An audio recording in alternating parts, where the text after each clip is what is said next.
এটা আমার বাগান। ইতালিতে আমি সবজি চাষ করি। বাগানটা কিরকম হয়েছে সবাই বলবেন। এই জায়গায় সব কিছু আছে, কুমড়া গাছ আছে, টমেটো গাছ আছে, ব্রোকলি আছে, তারপরে আনার গাছ আছে, আনার গাছে ফুল ধরছে,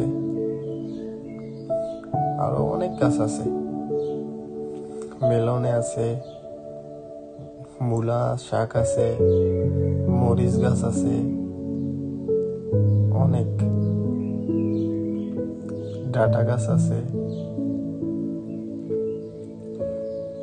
মাশাআল্লাহ, অনেক কিছু আছে। আমার বাগানটা কিরকম সবাই বলে যাবেন। এগুলো মূলো গাছ।